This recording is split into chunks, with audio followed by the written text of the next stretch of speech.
ओम नमो भगवते वासुदेवाय। नमस्कार दोस्तों, आज के इस वीडियो में हम सुनेंगे पौष पूर्णिमा के व्रत कथा।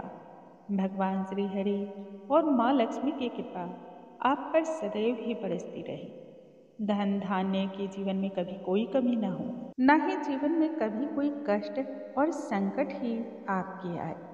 इसी कामना के साथ आज हम सुनते हैं पौष पूर्णिमा की व्रत कथा। बोलो भगवान श्री हरि की जय, माता लक्ष्मी की जय। यह कथा द्वापर युग की है।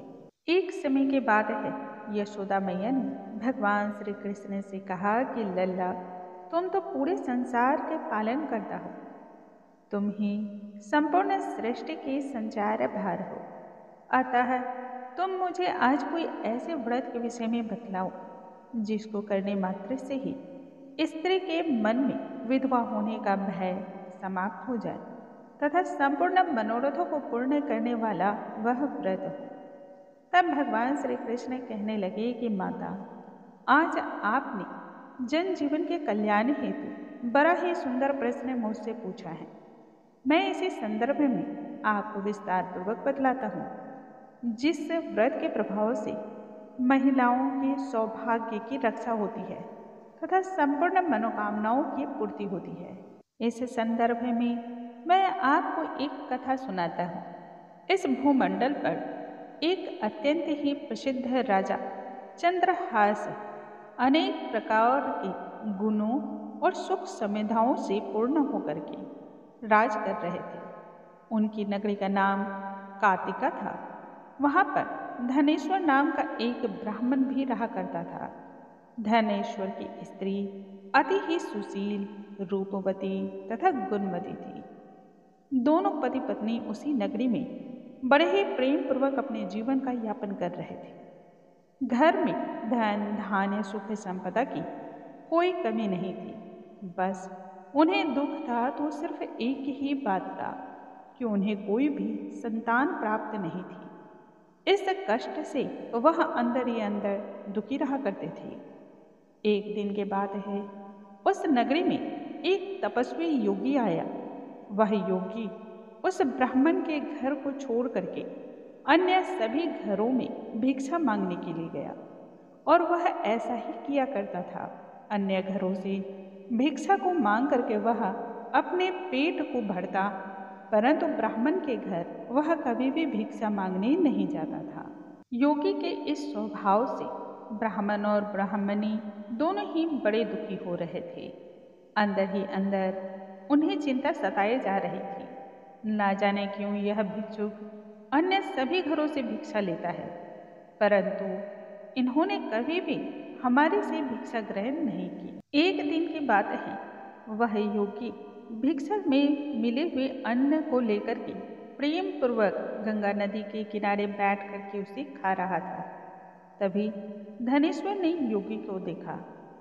तब उन्हें अभी अपनी भिक्षा के अनादर का एहसास हुआ। दुखी होकर के वह योगी के पास पहुंचा और हाथ जोड़कर कहने लगा, हे महात्मा, आप अन्य सभी घरों से भिक्षा लेते हैं, परंतु आपने कभी भी हमारे घर में भिक्षा ग्रहण नहीं की। इसका क्या कारण है?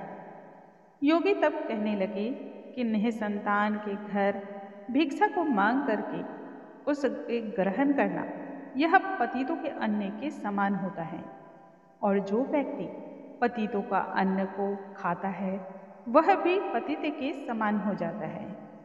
चूंकि तुम निसंतान हो, अतः पतित हो जाने के भय से ही मैं तुम्हारे घर के अन्न को ग्रहण नहीं करता।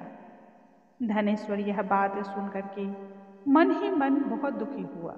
हाथ जोड़ करके वह योगी के पैरों पर गिर पड़ा और बड़े ही दुखी विलाप करते हुए कहने लगा, हे महाराज, यदि ऐसा है तो आप मुझे पुत्र प्राप्ति का कोई ऐसा उपाय बतलाइए जिससे मेरे ऊपर का लगा यह दोष समाप्त हो जाए। आप तो सर्वज्ञानी हैं। धन की मेरे घर में कोई कमी नहीं है, ना ही किसी अन्य चीज से मैं अछूता हूँ, परंतु पुत्र न होने के कारण मैं अत्यंत ही दुखी रहता हूँ। मेरे अब इस दुख का आप ही समाधान बतला सकते हैं।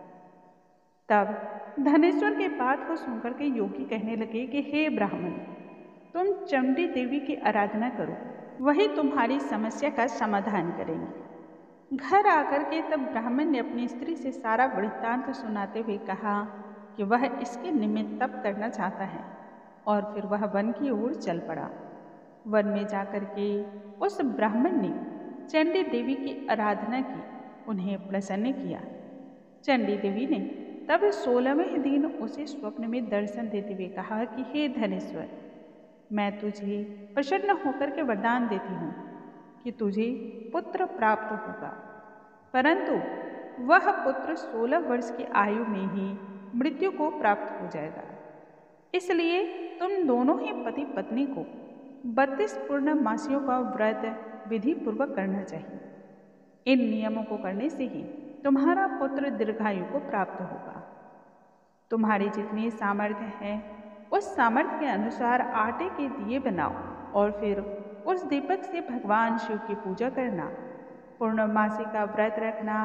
प्रातः काल होने पर इसी स्थान के समीप तुम्हें एक आम का विशालकाय वृक्ष दिखाई देगा। उस पेड़ पर चढ़ करके एक फल तोड़कर तुम अपने घर की ओर चले जाना तथा अपनी पत्नी से सारा वृत्तांत कह सुनाना। जब वह भगवान शंकर जी का ध्यान करके उस फल को खा लेगी, तब वह भगवान की कृपा से गर्भ को धारण करेगी।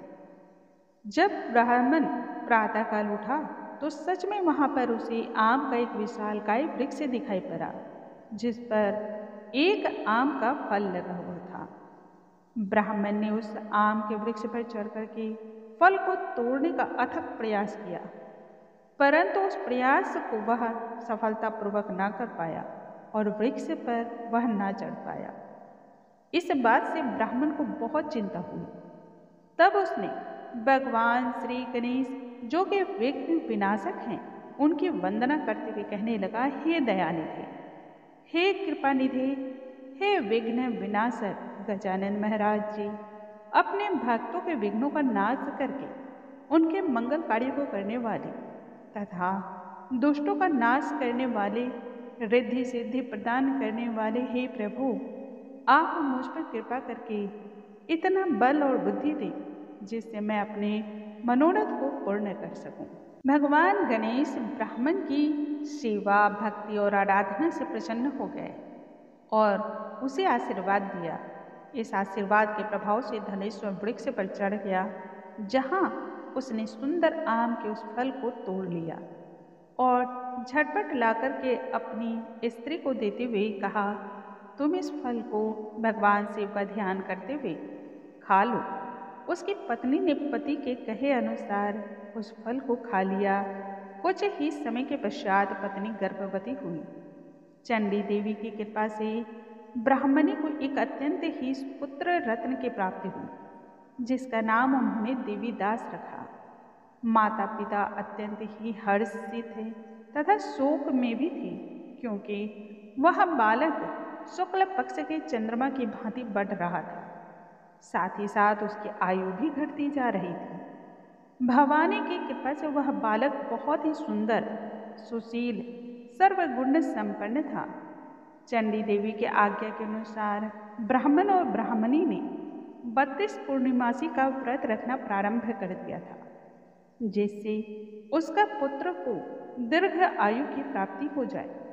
16वां वर्ष लगते ही देवीदास के माता पिता को इस बात की चिंता सताने लगी कि कहीं उसके पुत्र की मृत्यु न हो जाए।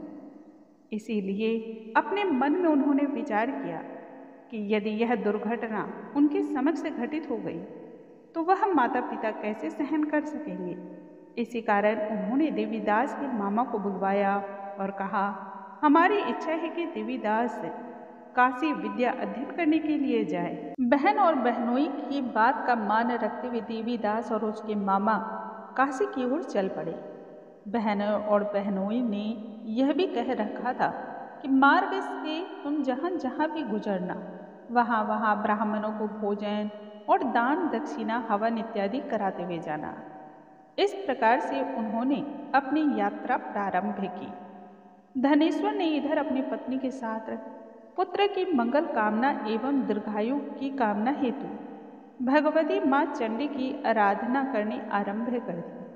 पूर्णवासी का व्रत पूर्ण श्रद्धा भक्ति भाव से उन्होंने रखा। इधर मामा और भांजे चलते चलते रात्रि बहुत हो चुकी थी तथा वह थक भी चुके थे। विश्राम करने हेतु उन्होंने अपना डेरा एक नगरी में डाल दिया। जिस गांव में वह ठहरे थे उस गांव में एक ब्राह्मण की अत्यंत ही सुंदर सुशील तथा गुणवती कन्या का विवाह होने वाला था। जिस धर्मशाला के अंदर वर एवं बारात ठहरी हुई थी उसी धर्मशाला में देवीदास और उसके मामा भी विश्राम हेतु ठहरे थे। संयोगवश कन्या को तेल आदि चढ़ा करके मंडप आदि का कृत्य किया जा रहा था, लेकिन लगन के समय वर को एक ऐसा हवा का झोंका लगा जिससे वर टेढ़ा हो गया।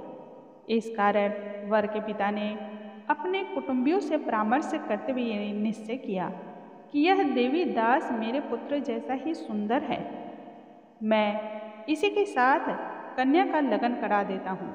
यह बात वर के पिता ने देवीदास के मामा से कहा तथा कुछ प्रलोभन भी दिया। मामा ने बात को स्वीकार करते हुए भांजे को वर बनाने के लिए तैयार कर लिया। सभी कार्य रीति रिवाज के अनुसार संपन्न होने लगे और विवाह इस प्रकार से विधि पूर्वक संपन्न हो गया। परंतु देवीदास इस बात से तनिक भी प्रसन्न न था, क्योंकि उसे इस बात का भान था कि कन्या के साथ जो हो रहा है वह कदापि उचित नहीं है। इसी सोच में देवीदास की आंखों में आंसू आ गए। तब कन्या पूछने लगी कि क्या बात है, आप इतने दुखी एवं उदास क्यों दिखाई दे रहे हैं। तब देवीदास ने संपूर्ण बातों को कन्या से कह सुनाया। कन्या कहने लगी, यह ब्रह्म विवाह के विपरीत कैसे हो सकता है। देव, ब्राह्मण एवं अग्नि के समक्ष मैंने आपको अपना पति स्वीकार किया है। अब आप ही मेरे पति हैं तथा मैं ही आपकी पत्नी हूँ, किसी अन्य की कदापि नहीं। देवीदास ने तब कहा, ऐसा मत करिए, क्योंकि मेरी आयु बहुत कम है। मेरे पश्चात आपकी क्या दुर्गति होगी, इस पर विचार करें। वह बहुत ही दृढ़ विचार वाली स्त्री थी। कहने लगी, मेरी जो गति होगी वह होगी, परंतु आप इस चिंता को छोड़िए और उठ करके भोजन को ग्रहण करें। देवीदास और पत्नी दोनों ने मिलकर के भोजन को किया। रात्रि तो पलक झपकते ही निकल गई। प्रातःकाल देवीदास ने पत्नी को अपनी एक जराऊ अंगूठी दी तथा एक रुमाल दिया। कहने लगा, हे प्रिय, इसे अपने पास रखो और संकेत समझ करके स्थिर चित्त हो जाओ। मेरा जीवन और मरण जानने के लिए एक पुष्प वाटिका को तुम निर्माण करो। सुगंधित प्रकार के पुष्प तथा विभिन्न प्रकार के उसमें अन्य फूल फल लगाओ। प्रतिदिन जल के द्वारा उसे सींचो और उसकी देखभाल करो। जिस दिन मेरा अंतिम समय होगा उस दिन यह पुष्प वाटिकाएं सूख जाएंगी और मैं यदि जीवित रह गया तो यह हरी भरी हो जाएगी। यह समझा करके देवीदास आगे विद्या अध्ययन करने के लिए बढ़ चला। उधर जब सवेरा हुआ तब कन्या ने संपूर्ण बातों को कह सुनाया, जिसके पश्चात जो वर पक्ष था वह वहां से खाली हाथ अपमानित होकर लौट गया। देवीदास उधर काशी पहुंच करके अपने विद्या अध्ययन को पूर्ण करने में जुट गया। समय इसी प्रकार से व्यतीत होता चला गया और 1 वर्ष का समय बीत गया। काल से प्रेरित होकर के एक रात्रि एक सर्प उसको डसने के लिए वहां पर आया। उस विषधर के प्रभाव से उसके शयन स्थान चारों ओर से विषैला हो गया, परंतु माता पिता के व्रत के प्रभाव से वह सर्प उसे काट ना पाया, क्योंकि पहले ही उसकी माता ने 32 पूर्णिमा के व्रत को पूर्ण रख लिया था। इसके पश्चात मध्याह्न के समय काल वहां पर स्वयं आया और उसके शरीर से प्राणों को निकालने का प्रयत्न करने लगा, जिसके कारण देवीदास मूर्छित होकर के धरा पर गिर पड़ा। भगवान की कृपा से ठीक उसी समय माँ पार्वती भगवान शिव के साथ वहां से गुजर रहे थे। उसको मूर्छित अवस्था में देख करके पार्वती ने भगवान शिव से तब प्रार्थना की कि हे प्रभु, इस बालक की माता ने पहले ही 32 पूर्णिमा का व्रत कर लिया है, जिसके प्रभाव से अब आपको इसके प्राणों का दान देना पड़ेगा। भगवान शिव ने माँ पार्वती को अनेक प्रकार से समझाया कि हे प्रिय, इस बालक की इतनी ही आयु थी, परंतु माँ पार्वती हट लेकर बैठ गई। अंततः भगवान शिव ने देवीदास को प्राणों का दान दे दिया। व्रत के प्रभाव से काल को भी अपने कदम पीछे हटाने पड़ गए। देवीदास स्वस्थ होकर के तथा प्रसन्न चित्त होकर के उठ बैठा। उधर उसकी स्त्री काल की प्रतीक्षा कर रही थी। उसने देखा वाटिका में पत्र पुष्प सभी कुछ मुरझा गए हैं थे, परंतु अचानक ही सभी चीजें पुनः हरी भरी हो गई। वह समझ गई कि उसके पति जीवित हैं।